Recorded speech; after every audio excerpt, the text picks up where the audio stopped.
What's going on, everybody? Welcome to Wrestling Pit Podcast, where for the first time, this will be the first of many, and because I'm realizing this is, I guess they got it week 2. See, I'm not to full disclosure here. I don't watch NXT on a regular basis, and because we all got lives and we all busy, I actually had the time to watch NXT Spring Breakin and actually do a review for it.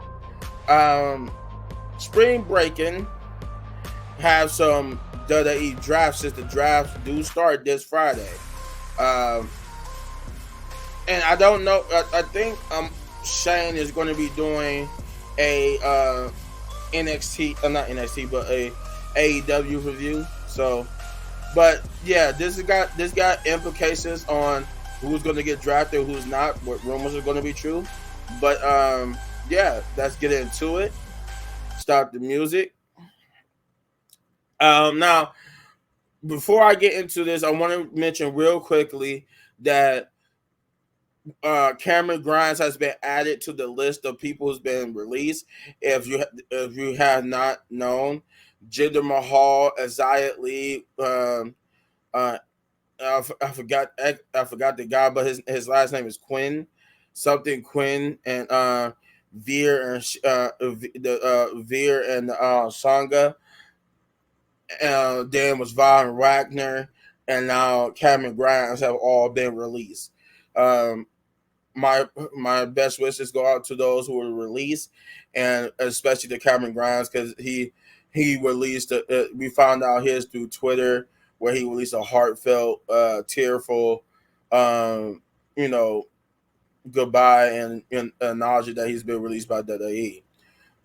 But now with that out the way, with the sadness out the way, NXT Spring Breakin. Okay. Now, once again, I've gone into this as a person who don't watch NXT on a regular basis. So, I'm having a unique perspective because some of these people, I think most of these people are are my first time actually just sitting down watching a full match of them. So, we start off with the first match of the night, which is the triple threat match, which was weird. They got jobber entrance because none of them got to do an entrance. Like we just like when we get into the ring, all 3 women are in the ring and they just doing like the referee just announced like the challengers and then the champion. I'm just like, huh? We didn't get to see them come out. I'm pretty sure we didn't get to see them come out. But yeah, which is Lyra, Valkyrie, Tatum, and Roxanne Perez for the NXT Women's Championship. And this was a good opener, though. Despite that weirdness with the jobber-like entrance, where we didn't get to see the entrance. If you don't know what a jobber entrance is, it's just that we didn't get to see the entrance. That's it. Yeah, we got this match was good. This was a good opening match. And remember, I mentioned that this episode has implications onto the WWE draft and the rumors of who's getting called up and who's not. The way how this night went, you kind of could tell who was getting called up and who wasn't getting called up. And this one answers a question for one person in particular, Roxanne Perez. Like I said, this was a good match. They a little sloppy at times, but it was a good match nonetheless. A good opening match with Roxanne Perez getting the victory at the end after Tatum almost stole the match and became the new NXT Women's Champion. She had the match won. Like she hit her finisher. The Lyra was down. She was going to get counted 1, 2, 3, but Roxanne did her thing, and she and then she came in like not only disrupted the pin, but she disrupted it by going to her own pin combination herself to stay NXT Women's Champion, which means I'm pretty sure she's not going to get called up, but she could get called up and defend the championship not only on Raw or SmackDown, but she could but NXT as well. So it still means she could get called up, but most likely she won't. No, we'll have to see when it comes to the draft. But if I had to put my money on it, I'd say she won't get called up. That's just me. If I had to put money on it. We get to the next match, which is the D'Angelo family versus No Quarter Catch Crew. And this, like I said, this is my first time seeing these guys wrestle. So this was a pretty good tag team match. It was a pretty good 6-man tag. I enjoyed it. And the D'Angelo family got the victory here. If you would pay attention to backstage rumors, the D'Angelo family, or more specifically Tony D'Angelo and I forgot the other guy. It was only going to be two of the D'Angelo family that's going to get called up. The main guy, Tony D'Angelo, and one other guy. The other two would stay in NXT. Yeah, then we get to the third match, which is Jada Parker versus Fallon Henry, I think is her last name. But I guess this stemmed from a backstage. There was like a little backstage moment where her and Fallon would get into it, and they gave her a match as a result. Oh, the one thing I have to say too, I forgot to say this at the top of the video, was that I like that this is treated like a pay-per-view, but also at the same time just a normal episode of NXT. It's just NXT Spring Breakin', but it's like a pay-per-view and a show at the same time because we got commercial breaks and all that type of stuff. So it's a pay-per-view, but it's a pay-per-view, but also just a regular episode of NXT. So it's weird. But yeah, this was a good match. Actually, Jada Parker, it got a potential. And I mean, she got potential. But she got potential. Her and Fallon for the future. I see a great future for both women, especially Jada Parker.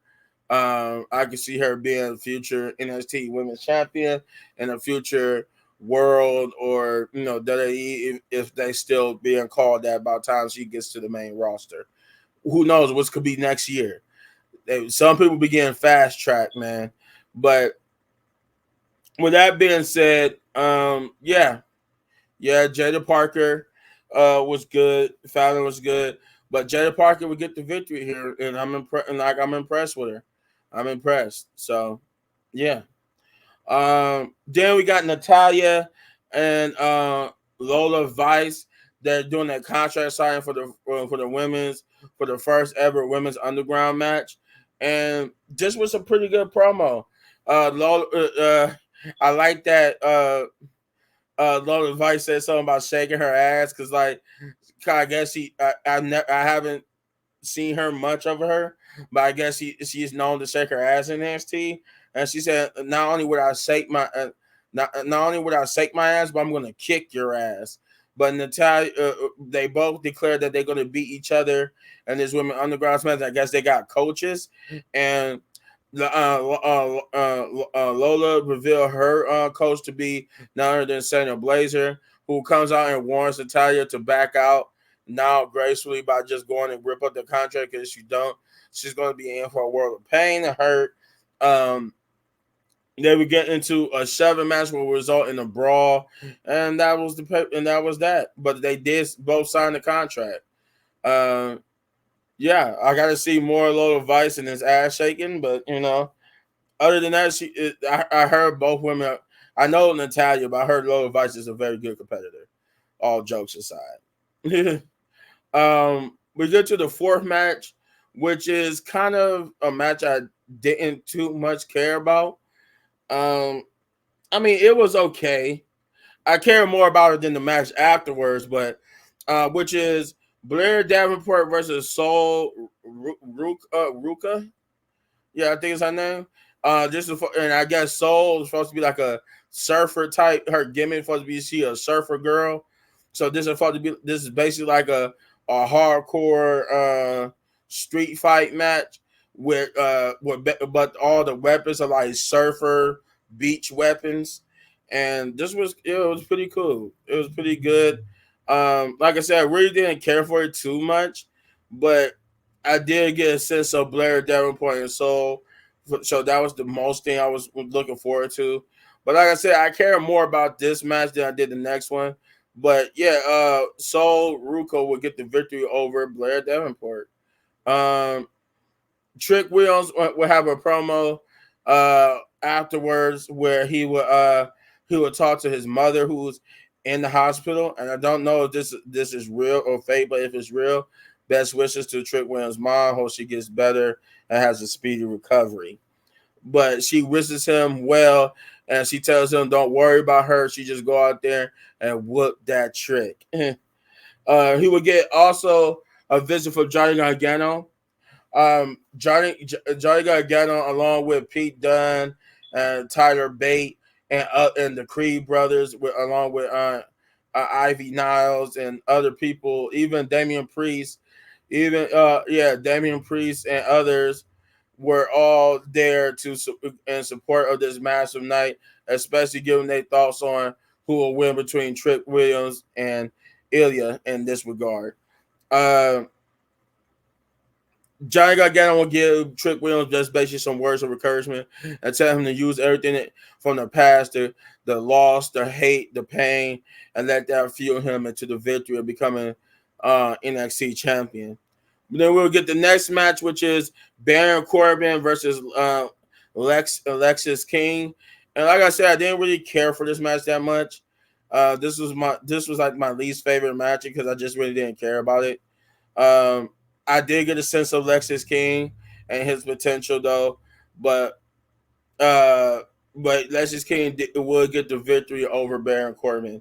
I think Baron Corbin is supposed to be getting called back up to the main roster, so okay.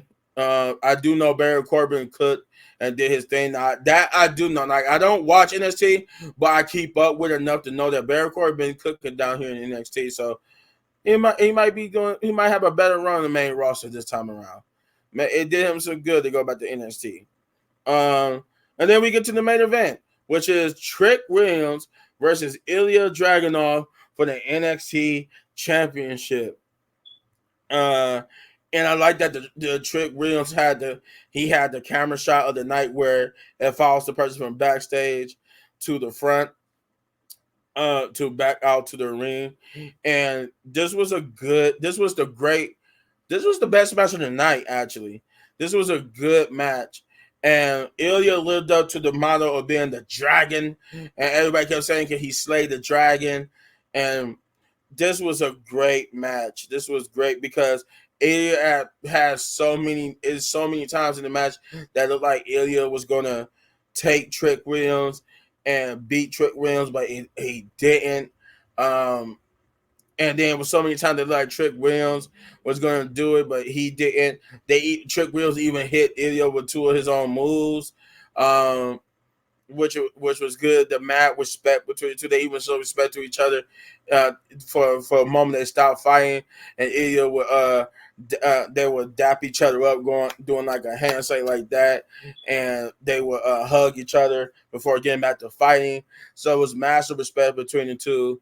But in the end, Trick Williams hit a trick knee on Ilya to pin him and become your new NXT champion. I almost said NXT Women's Champion. And the new NXT champion, which means the rumors is most likely true that Ilya is getting called up to the main roster. I'm saying in here that he probably gonna be on the pretty much the roster with the same roster as Gunther. So there's that. But yeah, and that's week 1 of NXT Spring Breakin. I for the most part, besides the 4th and 5th match before the main event, which, like I said, I enjoyed the Blair Davenport match. I enjoyed it more than I did the Baron Corbin and Alexis King match. But other than that, the card was good, or it was great for the most part. Not all the way great, but great for the most part. I will give this a 8 out of 10 big ups, or yeah, because just because of the fact that even though I enjoyed the Blair Davenport and Soul match, it was still a match I didn't really care about. Along with Baron Corbin and Alexis King, so I deducted 2 points from them.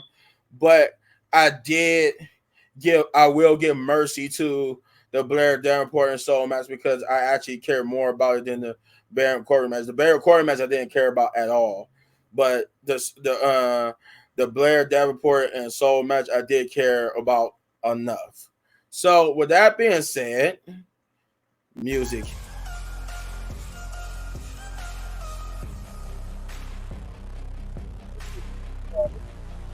You know what to do. You hit this button right here for all of our WWE reviews. And if you enjoy the video so much you want to support the channel, you know what to do.